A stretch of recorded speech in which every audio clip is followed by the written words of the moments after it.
Hey everybody, this is David with DIY at Home. This is our very first video in the DIY HVAC series, and we'll focus on the components that actually make up your heating and air conditioning system, where they're located and how they interact with one another.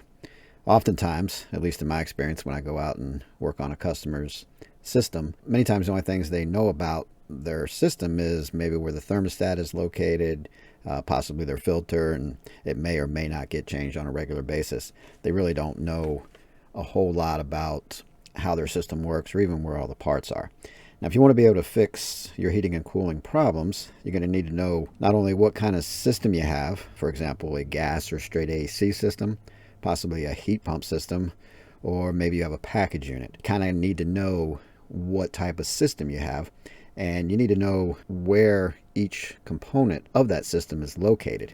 And we also kind of want to know how they interact with one another. In the future repair videos we'll be doing, you're going to be directed to begin your diagnosis at a particular system component. And if you don't know where that is, then we're going to be kind of off to a bad start. So if you're new and you're not sure how your system works, exactly what type of system you have, where all the components are, watch this video first. It's kind of a refresher course. We're just going to go over each type of system, where the components are most likely located in your house, how they kind of interact with one another, and you'll be able to look and see what they look like. And then also we'll look a little bit inside the systems so you can kind of have an idea of the parts that make up each system. Okay, so if that makes sense to everybody, let's get started.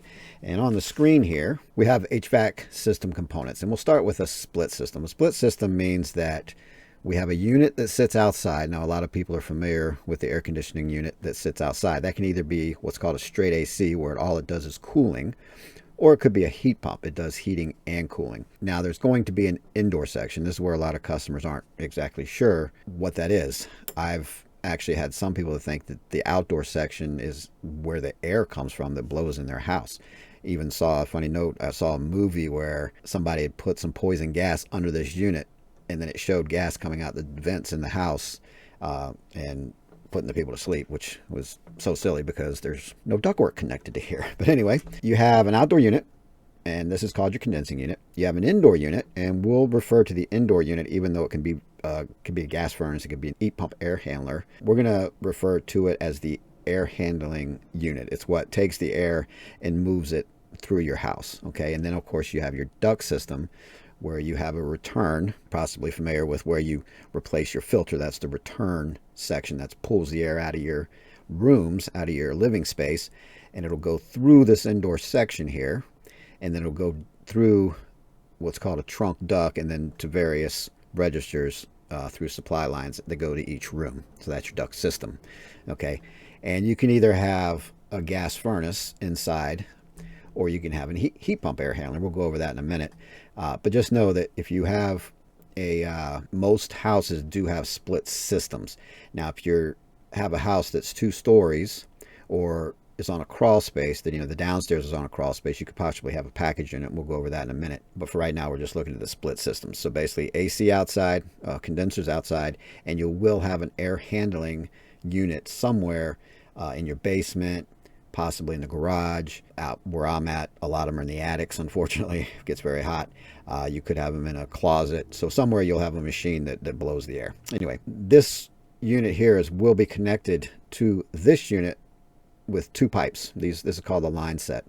It's copper piping, and we'll go over that in a minute, what that looks like in more detail. So let's look at the components real quick. Now, this is your straight AC unit. Basically, it sends refrigerant out of one of these 2 pipes here. So in the AC, we're sending Freon out on the small line to that indoor unit through what's called an evaporator coil, and we'll go over that as well.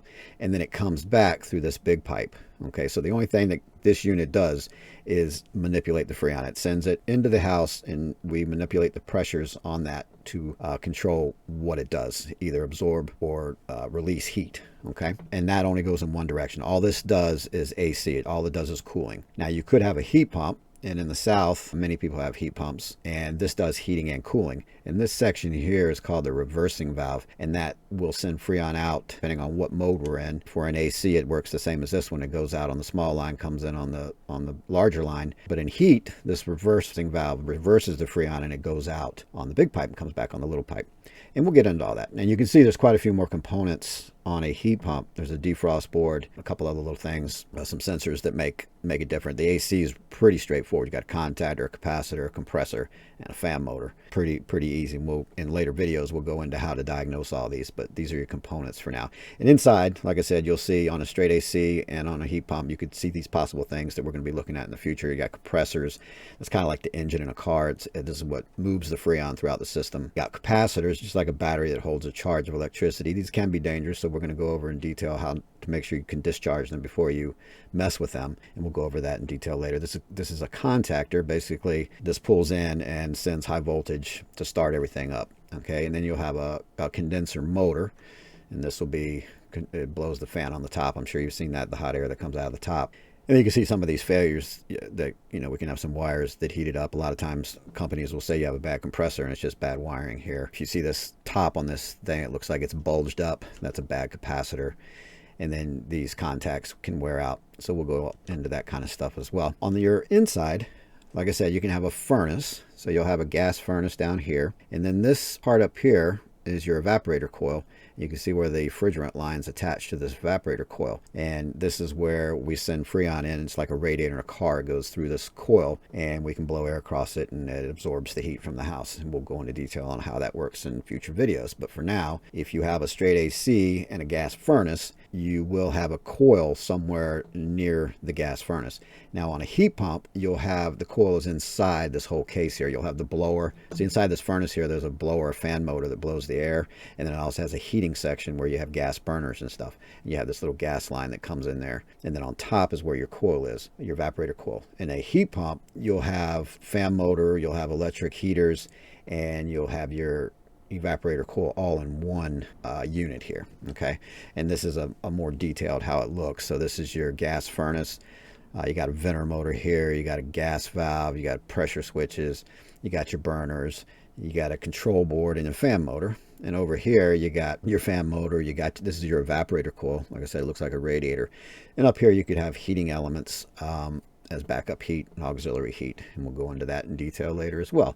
And inside these units, like I said, the gas furnace is a little more detailed than your heat pump air handler, so that's going to be a little more detailed video. For right now, I just kind of did some parts. You got a transformer. This is what takes high voltage, 120 volts, 220 volts, and bumps it down to 24 volts, reduces it so that you can send that out to your thermostats and to your outdoor unit. It's your control voltage, and 24 volts is much more safe than 120 and 240, and we can use a lot smaller wires as well. So that's a transformer. And then you got different sorts of relays in there. And then you got an indoor blower motor. You can see it's got vent holes, whereas your other motor for your outside is sealed because it's rains and everything outside. And then you got various ignition control boards, fan control boards that we'll need to go over in the future as well. So you can see there's a lot of different components. And if I were to say, if you had a specific problem, then I'll have a video and you'll need to be able to go to this component wherever I send you, and you'll need to know where that is. And then we'll need to look in here and figure out which one of these parts is bad. So it's good to know what type of system you have and where everything's located and what kind of components are inside those. Okay, now you could also have a package unit where instead of a split system, everything's outside. And when I was saying you're on a crawl space, you can see this little, this is called a dog house here, and it just covers the ductwork that goes under the house. So all the ductwork comes to your outdoor unit. So this has your air conditioner in it and your heater. This one has a gas furnace. You can see a gas pipe. And then this one is a heat pump. Okay, so it's all together here. There's no gas to it. And this works exactly like a split system, except everything's all contained in one outdoor unit. You don't have anything inside. All right, so you'll also need to kind of know line set or Freon copper pipes, your high voltage wiring, and thermostat wiring. Okay, so this is outside, and you've probably seen this at your house. You'll have some pipes that come out of the wall that go into your outdoor unit. You'll have a big line, which is usually 3/4 inch copper pipe, and it usually has black rubberized insulation on it. And then you have the smaller 3/8 line right here, and this piece here is a filter, inline filter to filter the Freon. And then this wire here is your thermostat wire, and then this is your high voltage wire. And just about every 99.9% outdoor units are 240 volts. So we'll need to be careful when we work with the electricity out here, and we'll definitely go over in detail how to do that. And then real quickly, this I'm sure you've possibly seen inside your thermostat.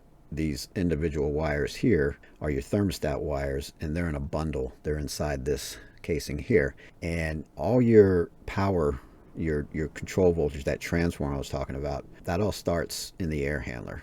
Okay, so that's a lot of times if nothing's happening, we're going to start at the air handler because that's where the voltage is created to control everything.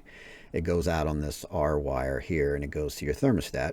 And then depending on what you want to do, cooling or heating, it'll send it out on different wires back out. It'll either go to your outside unit and turn it on, or go to your fan and turn it on, to your white is your heater. So we're going to really delve into how all your low voltage works, because a lot of times that's where our problems are when things don't want to come on. So we're going to really need to understand this. Okay, so hopefully that's pretty clear. As far as just walk around your house, you're going to need to find your thermostat. You probably know where your condensing unit is outside, but the big one is finding out where your indoor unit is, if it's in the attic, basement, closet, garage, and then determine if it's a heat pump or an air handler. Now you may also have a boiler that circulates water through your house for heat, but that's going to be in a different video. This is kind of just AC and basic heating components. And your gas furnace, you can see it has a flue pipe for the hot gases to go out. It's got a gas line. Heat pump air handlers don't have that. So important thing, figure out what type of system you have, where each component is located, and then once you're familiar with that, then you can look at my video selection of basic problems that you're having, and you can narrow it down to which video is going to help you out. Okay, so I will see you in the next video. Thanks.